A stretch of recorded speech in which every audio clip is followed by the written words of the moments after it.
ये विषय ऐसा है कि खेती से भी जुड़ा है और हमारे जीवन से भी जुड़ा है और सामाजिक सरोकार से भी जुड़ा है।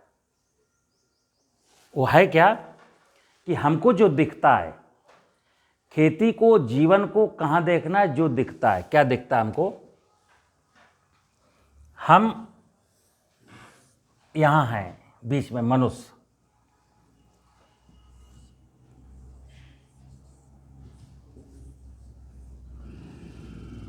भूमि हमको दिखती है, स्पष्ट है, कोई संदेह नहीं है कि धरती है, कोई डाउट नहीं है।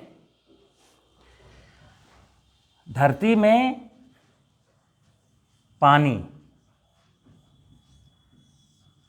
चाहे सरफेस वाटर हो, चाहे ग्राउंड वाटर हो, चाहे रेन वाटर हो, पानी दिखता है कि जलाशय में है, जमीन के नीचे है और ये बारिश हो रही है।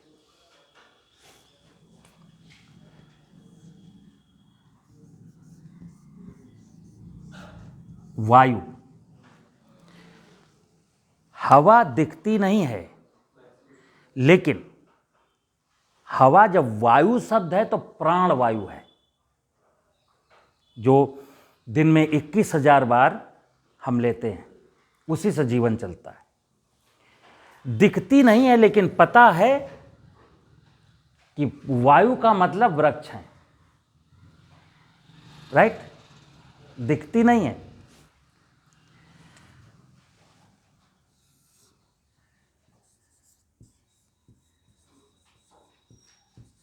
आकाश, ये जो मूवमेंट है हमारे आपके बीच का, जो गैप है धरती से लेकर सूरज तक का बीच का जो गैप है, वो सब क्या है? आकाश। मूवमेंट हमको गति प्रदान करता है। आकाश ना हो तो पौधा जमीन से जमे, लेकिन ऊपर आएगा कैसे? आकाश की बदौलत।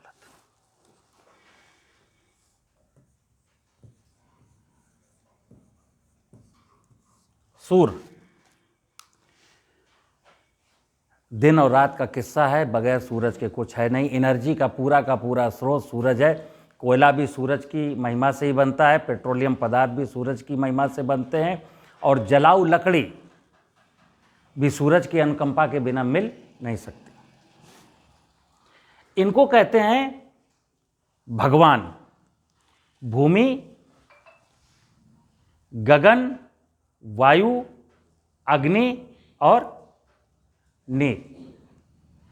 चित जल पावक गगन समीरा, पंच तत्व मिल बना। अब कॉम्प्लिकेशन कहां हुआ? हेल्थ के नजरिए में, जीवन के नजरिए में देखना, जो व्यक्ति सूर्य से बचता है, धूप से बचता है, अग्नि तत्व की कमी होनी है। फिर डॉक्टर तो दुनिया भर की चीजें बताएगा। इसलिए धूप में रहना ही है हमको। एक निश्चित ड्यूरेशन के लिए धूप हमारे ऊपर लगनी ही चाहिए, नहीं तो अग्नि तत्व की कमी हो जाएगी। हम दिन भर जूता पहने रहते हैं और जैसे ही जूता उतारते हैं बेड में चढ़ जाते हैं, जमीन में पांव रखते ही नहीं है, तो धरती तत्व की कमी हो गई। बेसिक धरती है और नहीं उसको फिर क्या कहेंगे? मिनरल्स की कमी है,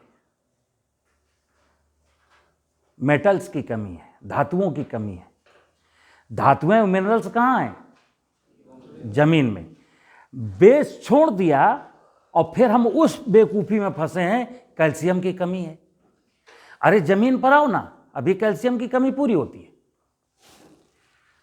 पानी, अब हम मग्घा डाल के पानी नहाते हैं। जब कभी तालाब में, नदी में, नाले में, बंबा में, नहर में नहाते थे, और देखो डुबकी मार के जब पूरा का पूरा शरीर पानी के अंदर घुस जाता है, तो फिर जल तत्व की कमी का कोई मतलब नहीं रह जाता। आकाश, हम 10 बाई 10 के कमरे में बंद रहते हैं, 10 बाई 10 के कमरे में बंद है, फिर कार में बंद हो गए, या क्लासरूम में बंद हैं, या घर के अंदर हैं। पहले आकाश में, यानी खुले आसमान के नीचे लोग सोते थे, आंगन में, छत में, जहां से आकाश दिखता है, आकाश के टच में। हमारी बीमारियों का वजह सिर्फ ये है कि मैं प्रकृति, अब इसी को क्या कहते हैं? प्रकृति के साथ रहना। छित जल पावक गगन समीरा पंच तत्व मिल बना शरीरा, ये सूरज भूमि पानी आकाश हवा की अनुकंपा से ही रचनाएं रची गई हैं। आपने बरसात के सीजन में कहीं काई जमने की घटना देखी है ना? काई क्या है? वनस्पति है। बरसात में क्यों उगी? क्योंकि जहां उगी है वहां धरती था, हवा थी, आकाश था, सूरज था, पानी नहीं था। और 2 महीना रिमझिम बारिश हुई कि काई निकल आई। काई का बीज वहां था? नहीं था। किसने बनाया? इसी नेचर ने, पंचभूतों ने मिलकर के काई का निर्माण कर दिया। और जैसे ही काई बनेगी 20 दिन रुक जाइए, माइक्रोब्स आ जाएगा, सूक्ष्म जीव। तो वनस्पति जगत का छोटा रूप पहले बना, फिर जीव जगत की छोटी इकाई पीछे से आ गई। देन समय बीता। धरती के बनने की कहानी बता रहा हूं, जमीन के। समय बीता, फिर और छोटी वनस्पति आई, फिर और छोटा जीव आया, फिर मिडिल वनस्पति आई, फिर मिडिल जीव आया, फिर बरगद का पेड़ बन गया और हाथी बन गया। फिर आगे चल करके मनुष्य आया। आपने सुना है मनुष्य सबसे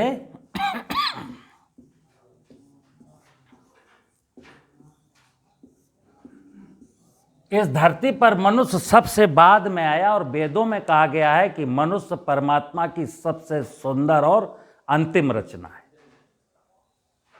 अब अगर हम इतना ही सोच लें कि मैं अंतिम क्यों हूं, मैं पहले क्यों नहीं आया। सोचो, अगर ये प्रोसेस दिमाग में चलेगा कि मैं पहले क्यों नहीं आया, भगवान ने मेरे साथ अन्याय क्यों किया, पहले ये बनाया, वो बनाया, वो बनाया, वो बनाया, 84 लाख योनियों के जीव जंतु बनाने के बाद साला हमारा नंबर लास्ट में आया। तो जब सोचेंगे तो पाएंगे कि ये 84 लाख योनियों की माया अगर ना होती ना, तो हम यहाँ करते भी तो क्या करते। क्योंकि मुझे नाना प्रकार के व्यंजन खाने हैं, नाना प्रकार की मेरी जीवन की ज़रूरतें हैं। वो जीवन की ज़रूरतें पूरी कौन करता? इसलिए मैं सबसे बाद में आया। तो मैं कौन हुआ? किराएदार। चलिए, प्रारंभ काल में आबादी बहुत कम थी, धीरे धीरे आबादी बढ़ी। तो जैसे नदी घाटी सभ्यता आपने सुनी होगी, शिफ्टिंग कल्टीवेशन सुनी है कि पहले लोग खेती में कोई ज़्यादा दिमाग नहीं लगाते थे। यहाँ कुछ साल 10 साल 20 साल खेती किए, फिर जैसे ही अनफर्टाइल सॉइल हुई दूसरी जगह चले गए, क्योंकि आबादी कम थी। नदियों के किनारे बसते थे, क्योंकि कुआं खोदने की अकल नहीं थी। जहाँ पानी मिला वहीं बस्ती बन गई।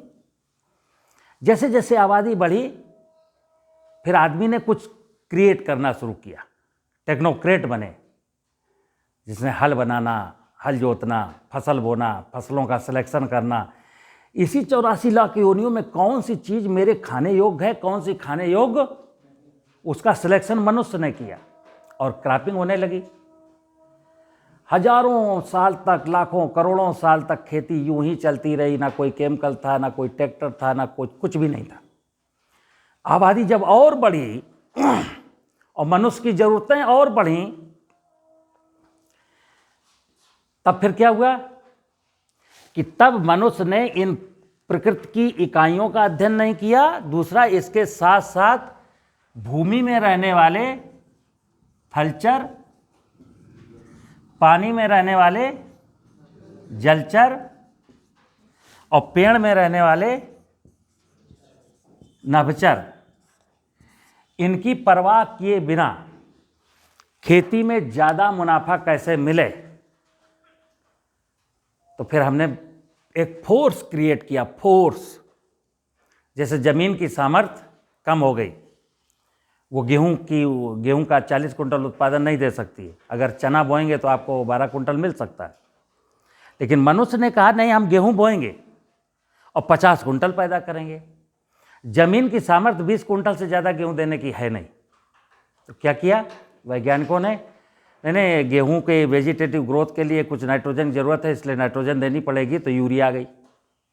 फिर कुछ दिन बाद और चला, बोले नहीं नहीं गेहूँ तो बढ़ा तो था लेकिन हवा चली और लाजिंग गिर गया, अगर फास्फेट की ज़रूरत होती तो स्टेम थोड़ा मजबूत होता, रूट थोड़ा अच्छा होता तो नहीं गिरता, तो फास्फेट दिया। दाना चमकदार नहीं है तो पोटाश दिया। ऐसे सिलसिला आगे बढ़ा और हमने भूमि का, पानी का और दोहन शुरू कर दिया। जब हमने संतुलित उर्वरक यानी कि जो 17 या 16 पोषक तत्वों की बात करते हैं, उसमें जब इम्बैलेंस आया तो कई बीमारियां तो थीं जो डिफिशियंसी की वजह से थी, लेकिन हमने फंजीसाइड डाला। फिर मुझे इंसेक्ट दिखा तो इंसेक्टिसाइड डाला। तो जब हमने फंजीसाइड, इंसेक्टिसाइड, वीडीसाइड का प्रयोग करना शुरू किया तो थलचर, जलचर, नभचर सब खत्म होने लगे। और ये जब खत्म हुए तो फिर एक और प्रॉब्लम हुई जो हम सबके सामने है।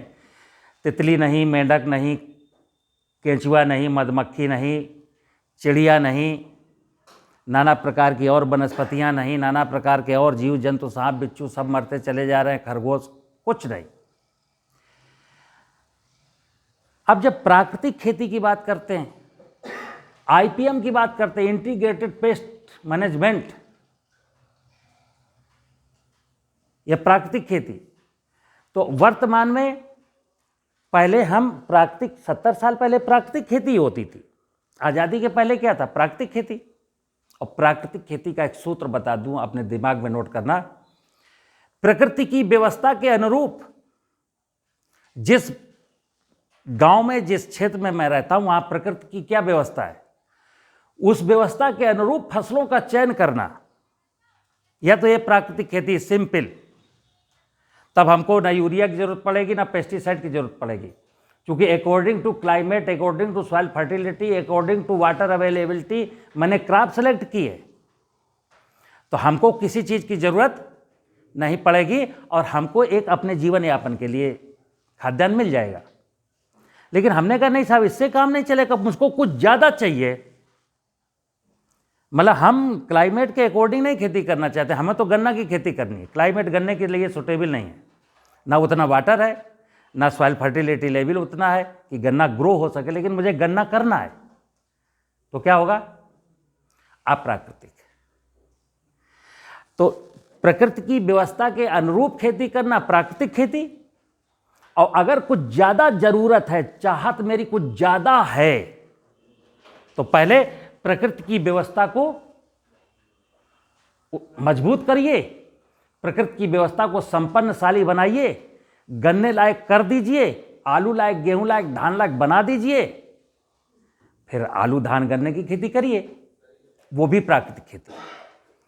प्राकृतिक खेती का मतलब विदाउट एनी फोर्स, प्रकृति की व्यवस्था पर कोई फोर्स क्रिएट, और फोर्स क्रिएट होगा तो क्या होगा?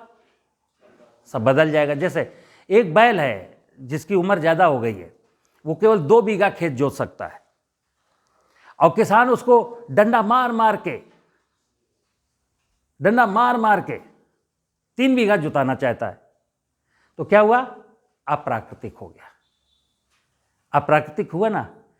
प्राकृतिक का मतलब है प्रेम से, स्नेह से, जो प्रकृति रूपी माँ मुझको प्यार से दे सकती है उतना ही लेना, ये प्राकृतिक।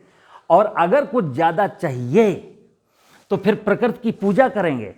पूजा का मतलब है सेवा करेंगे, सॉइल की फर्टिलिटी को इंप्रूव करेंगे, वर्षा के पानी को संचय करेंगे, वाटर लेवल को ऊपर उठाएंगे, फिर हम गन्ना बोएंगे। लेकिन अभी आज की तारीख में क्या कहते हैं? रसायनों का प्रयोग ना करना प्राकृतिक खेती है।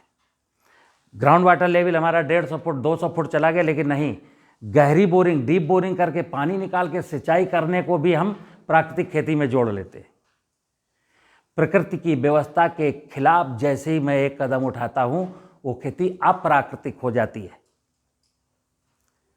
तो खेती में क्या पढ़ा आपने? क्या समझ रहे हैं? यहाँ क्या दिखता है?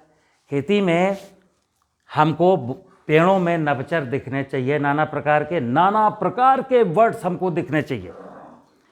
पानी में नाना प्रकार के पानी हो, गांव में जलाशय अच्छे अच्छे मजबूत हों, उनमें नाना प्रकार के जलचर हों, और जमीन में नाना प्रकार के थलचरों, थलचर का मतलब छोटे जीव से लेकर माइक्रो ऑर्गेनिज्म से लेकर के और बड़े जीव तक, इनका कारण है। चिड़ियाँ, आपने देखा होगा खेत जोत रहा है किसान सुबह सुबह, पीछे पीछे ढेर सारी चिड़ियाँ घूम रही हैं, किसकी तलाश में? इंसेक्ट की तलाश में। कौन इंसेक्ट खाएंगी? जो आगे आने वाले दिनों में आपकी फसल को डैमेज करने वाला है। जमीन में अगर माइक्रोब्स हैं पॉजिटिव, तो निगेटिव पैथोजन जो क्रॉप में जो बीमारी का कारण बनने वाले हैं, काजल ऑर्गेनिज्म, जो बीज के साथ उग करके और पूरे सिस्टम में आएंगे, उनको अगर पॉजिटिव माइक्रोब्स हैं तो वहीं का वहीं कंट्रोल कर लेंगे। पानी में मेंढक भी है। मेंढक दिन भर मच्छर को खाता है, और 1 एकड़ अगर धान का खेत आप लगाइए, 5 मेंढक छोड़ दीजिए, 1 एकड़ बाउंड्री बनाइए किसी खेत की, और धान में सबसे ज़्यादा इंसेक्ट लगता है, और उस बाउंड्री वाल के अंदर जो 1 एकड़ ज़मीन, उसमें 5 मेंढक केवल छोड़ दीजिए, और आप देखेंगे कि धान में कोई इंसेक्ट नहीं लगा। कारण, मेंढक दिन भर इंसेक्ट खाता है।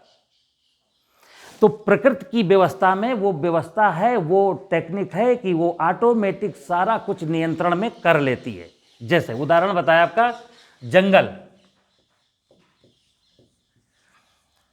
आप कृषि को समझना हो, प्राकृतिक खेती को समझना हो, जीवन को समझना हो, तो आप जंगल जाइए, 2 रात 3 रात जंगल में बिता के आइए, पूरा दिन जंगल में बिता के आइए, डेंस जंगल हो, और वहां आप अध्ययन करिए, कैमरा भी ले जाइए, आंखों को ठीक से देखिए, आंखों से ठीक से देखिए पूरे जंगल को, तो आपको पता चलेगा कि पहाड़ यूं है, पानी कहीं नहीं दिख रहा, लेकिन किसी वनस्पति को पानी की कमी क्यों नहीं है।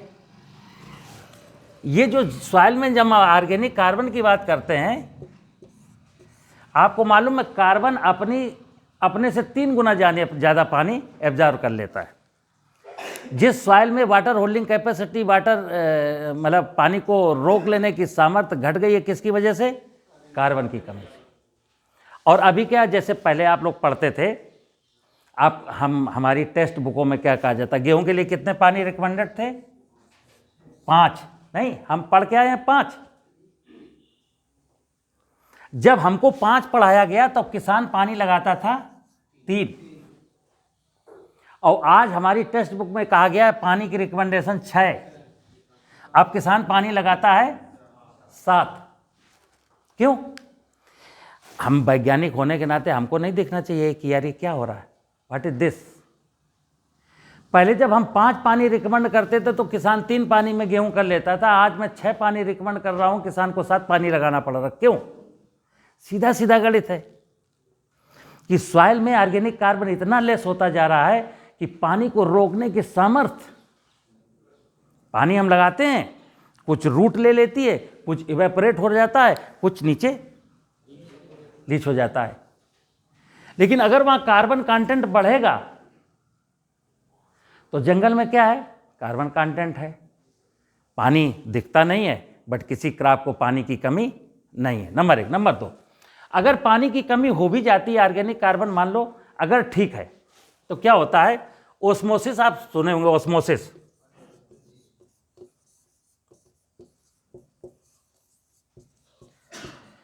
देखिए मित्र,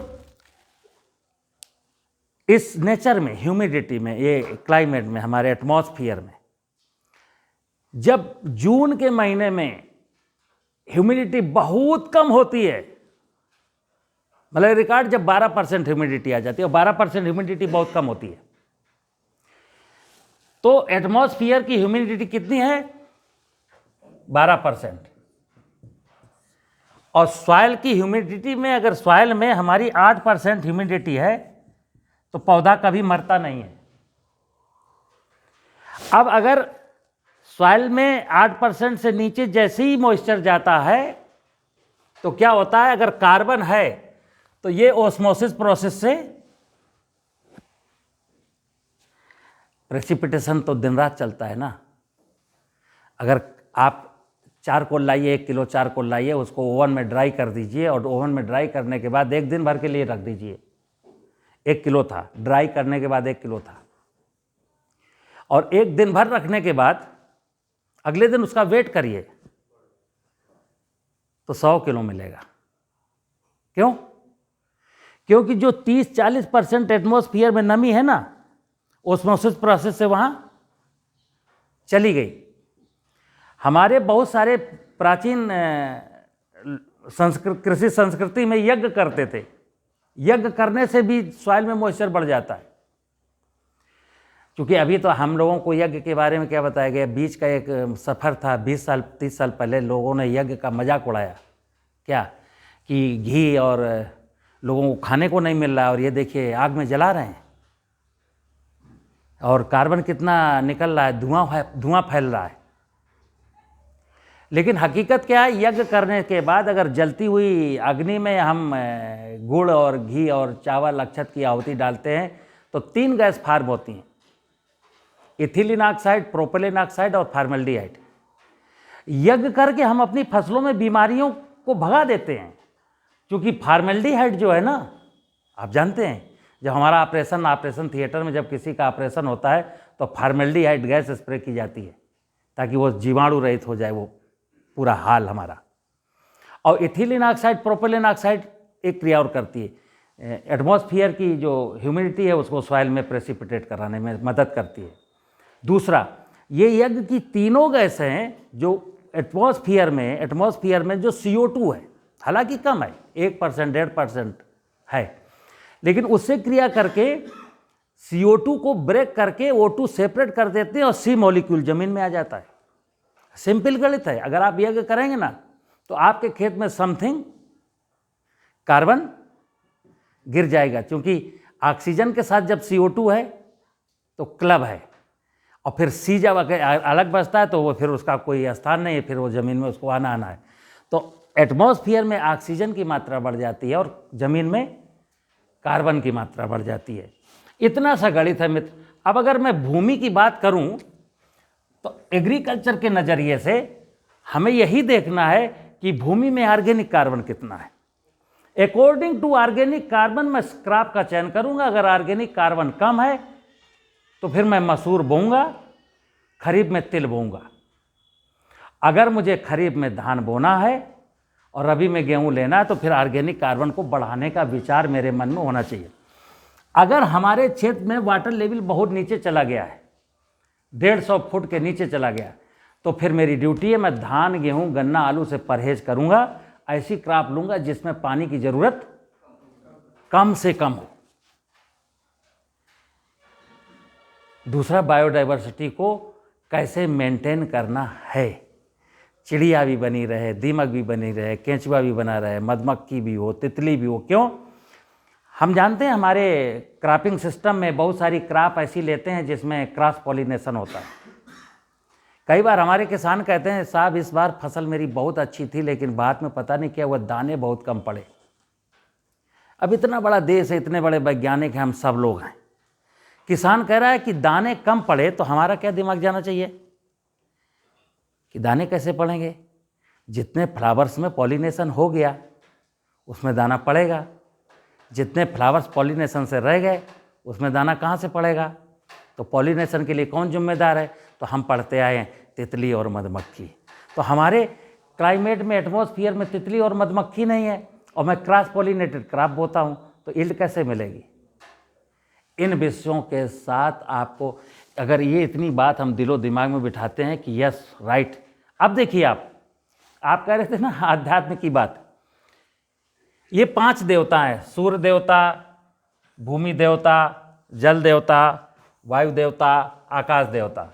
अब इसमें हमको 3 देवताओं की बात बताई गई है,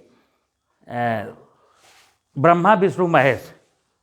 ये वायु ब्रह्मा है, जल विष्णु है और भूमि महेश है। और आपको एक कहानी सुना देता हूँ, छोटी सी पौराणिक कथा है। इन तीनों देवताओं का क्या कोरिलेशन है आपस में। कहा गया है कि ब्रह्मा जी विष्णु भगवान के चरण पखारते हैं और चरण पखारने के बाद पानी अपने कमंडल में भर लेते हैं। और फिर जब शिव जी कहते हैं ब्रह्मा से अनुरोध करते हैं कि भाई थोड़ा सा कमंडल का पानी हमको दो, प्यास लगी है। तो फिर अपने कमंडल से पानी वो छोड़ देते हैं। इतनी कहानी में मेरे दिमाग में क्या फीड है कि विष्णु एक व्यक्ति है जो समुद्र में सो रहा है नाग की पिंडी के ऊपर, चूंकि दिखाया यही गया है। और ब्रह्मा को 4 हाथ हैं, 3 मुख हैं और वस्त्र सफेद पहने हुए, एक हाथ में कमंडल है, एक हाथ में कमल का फूल है। शिव माने एक नाग का माला पहने हुए है, एक हाथ में त्रिशूल है, एक हाथ में डमरू है और कैलाश पर्वत पर है। अभी मेरे दिमाग में ये जो देवता है ना, ये मनुष्य के रूप में फीड है, जबकि हकीकत क्या है? देखिए आप, पानी समुद्र में है ना, इवेपोरेट हो रहा है। इवेपोरेट किसकी वजह से हो रहा है? सूरज की रोशनी की वजह से, और बादलों तक ऊपर जा रहा है इवेपोरेट होकर के, आकाश की अनुकंपा से। अगर आकाश ना होता तो बादलों में कैसे पहुंचता? तो समुद्र का पानी इवेपोरेट होकर के बादलों में इकट्ठा हुआ है सूरज और आकाश की, सूर्य देवता और आकाश देवता की अनुकंपा से। और जो वायुमंडलीय क्षेत्र है, आपको मालूम है हवाई जहाज पर बैठे हो तो बादलों के ऊपर उड़ता है, जो बादल का एरिया है उसको कहा गया वायुमंडलीय क्षेत्र। वायुमंडलीय क्षेत्र माने ब्रह्मा जी का क्षेत्र। तो वायुमंडल में जो बादल है वो ब्रह्मा जी का कमंडल है, उसमें अथाह पानी भरा हुआ है। तो समुद्र से पानी गया वायुमंडल में। अब ये वर्षा के माध्यम से नीचे गिरेगा, तो नीचे किसके लिए गिरेगा? गिरेगा तो शिव पर, धरती पर। लेकिन गिर किसके लिए रहा है? धरती के लिए नहीं गिर रहा मित्र, ये गिर रहा है धरती के ऊपर जो प्रकृति रूपी पार्वती है। पार्वती का मतलब प्रकृति रूपी पार्वती, यानी नाना प्रकार के जीव, नाना प्रकार की वनस्पतियां, उनके लिए गिर रहा, उनको जिंदा करने की, प्रकृति के प्राण बच जाएं, पार्वती जिंदा बनी रहे। क्योंकि धरती माने शिव और पार्वती माने प्रकृति। शिव की शादी किससे हुई? प्रकृति से। और अगर धरती नंगी है यानी पार्वती वहाँ नहीं है। स्टॉप। अब बोलो, आध्यात्म हुआ कि नहीं हुआ?